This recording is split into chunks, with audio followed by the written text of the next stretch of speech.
6:48, taking a live look right now at I-94 from our Valley Skycam. The commute is well underway in South Fargo, and people hopefully taking it easy. Looks like speeds are definitely slower than we're used to seeing when the interstate is fine. Interstate maybe not so bad this morning. Got to keep an eye out for those bridges and overpasses, but getting to the major roads could be your very difficult spot. And when you get into rural areas, that's where you could run into some major ice problems this morning. Got that thin coating of ice and now snow falling on top of it, definitely making for some difficult driving conditions on this Tuesday morning. Hi again and good morning, everyone. Thanks for waking up with the Valley today. I'm Lisa Bedeau here with Kyle Bosch. It's now 11 minutes before 7 o'clock, and we're starting our nonstop news and weather all the way to the top of the hour to help you plan your day. And of course, like we've been talking about all morning, before you head out to school or work, plan to drive a little slower on the roads this morning. And if you park outside, plan to spend a little bit more time scraping off your car, or at least running it for a while to let the defroster do the work. Overnight, rain came down. That turned into ice. And as we mentioned, it's made for some tough travel conditions, especially on those side roads. The Valley Today's Christy Larson has been watching it for us all morning. Christy? Yeah, good morning, Kyle and Lisa. That's right. Those residential roads are going to be where you're first going to run into some problems. They're very slippery, and that's also because street crews have not made it out to those areas quite yet. But we're right now on the corner of University and 32nd, and things here you can see they've already been through here, but now we've had a little bit of that light snow starting to fall. It's actually pretty icy as it kind of hits you while you're outside, and so you do have to be careful. Even on streets where plows and street crews have been through, they might still be slippery out there, so you just want to take some of those extra precautions. Now, we did talk with Lee Anderson with the Fargo Streets Departments, and he said that they are almost finished sanding and salting those roads of the primary and secondary, which is their focus of doing those first.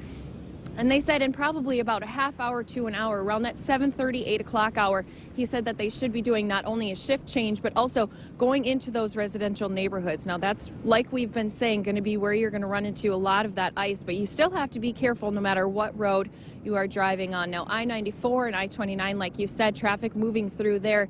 It's going through pretty well, but the roads are wet, so you're going to want to make sure you leave that safe distance in between you as well. Now, Fargo police have been out on the roads, and we've been watching crews go by, and I have not heard of any accidents quite yet, but we're going to keep you updated, of course, on Twitter and online as well, just to make sure that as you head out to work this morning, you are staying safe. And Kyle and Lisa, just one more point. If your kids are walking to school, make sure that they're wearing appropriate shoes. I did slip on the sidewalk earlier, almost went down, but saved myself. So you just want to be extra careful, not only if you're driving, but also walking this morning. That hurts the back too when you slip and catch yourself. Yeah, exactly. Got to practice the penguin walk this morning when you're going to and from the school bus or to and from the door at work. Christy Larson reporting live for us this morning. Thank you, Christy. For the next part of this weather story, and as you can see, the snow is falling in Fargo-Moorhead and around the valley now. Let's turn it over to Weather on the Ones and meteorologist Mick Kerr. Thank you. It's just a winter weather advisory, which you'd think is kind of modest, meek, and mild, but no. Rain fell ahead of everything, and yeah, the rain is part of a winter weather advisory. Winter weather is anything and all of the above. The actual freezing rain advisory is now Logan and McIntosh counties into eastern South Dakota. And the winter weather advisory includes Robert and Marshall County of South Dakota. But we got reports on Facebook this morning that rain continued as late as 6 a.m. Down in the Hankinson area. So Fargo-Moorhead up to probably Hillsboro and all the way south. So Highway 200 southward is where there is ice underneath what will become 2 to 3 inches of falling snow. And that brown out there, Bismarck South, that's a wind advisory. That's what's coming for later. Yes, everything will change over to snow this morning. Underneath all of the snow will be that layer of ice. And we'll make it to about 30 degrees, maybe 32 this afternoon.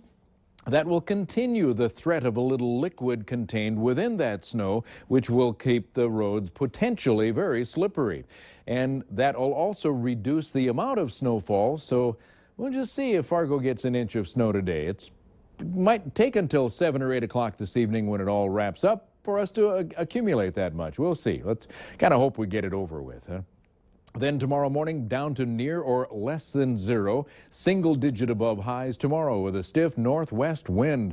Blowing snow, cold wind chills, very cold day. Arctic will be felt. And get a load of this. Thursday morning, down to near 20 below in the northern end of the valley. At the moment, we do have snow on the increase around Fargo-Moorhead from Hubbard and Beltrami and into the Mahnomen and Norman and Polk County area. Also Wilkin, northern Richland, most of Cass, northern Ransom into Lemoore County. Very moderate to heavy snow coming down. And also out around Enderlin there in southwestern Cass County. Yeah, it's really snowing. The wind out of the southeast, 13 to 15 miles an hour, gusting to 28 down in Watertown. Winds will be picking up speed today. And our current temperature, 27 degrees up and down the valley.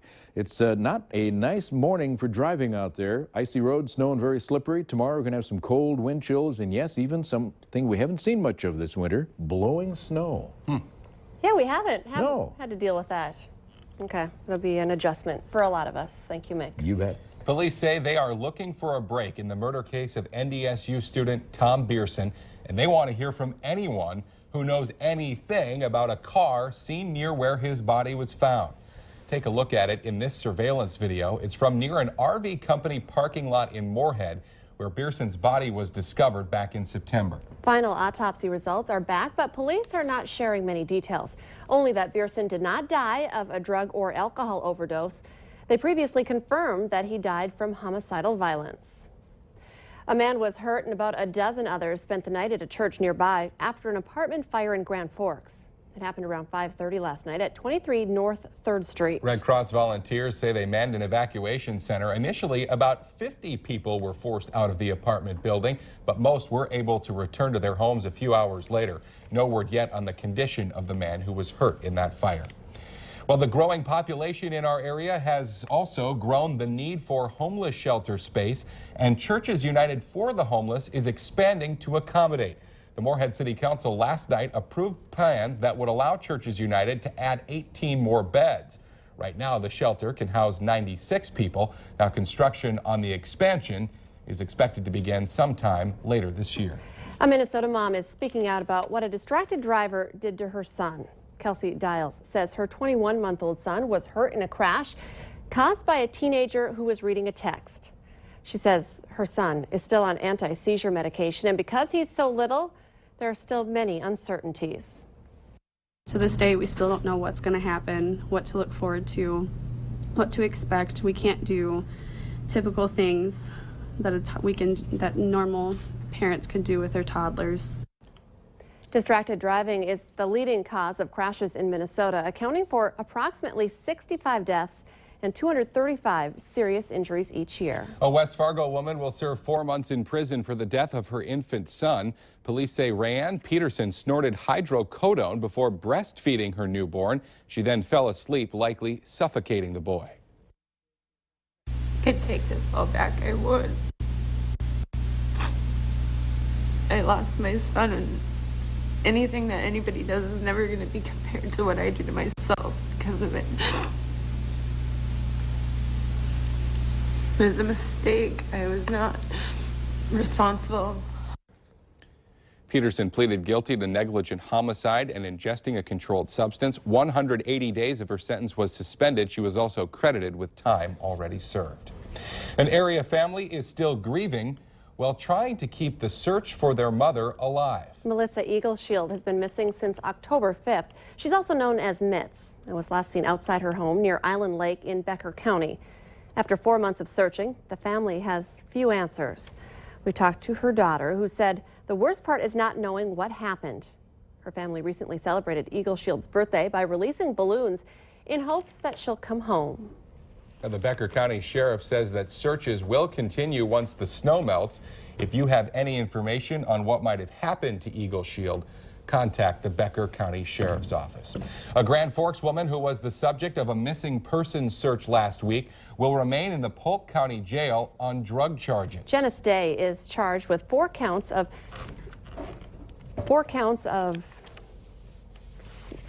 selling a controlled substance. Police say the drugs were similar to the type that caused the death of 2 men in Grand Forks in 2012.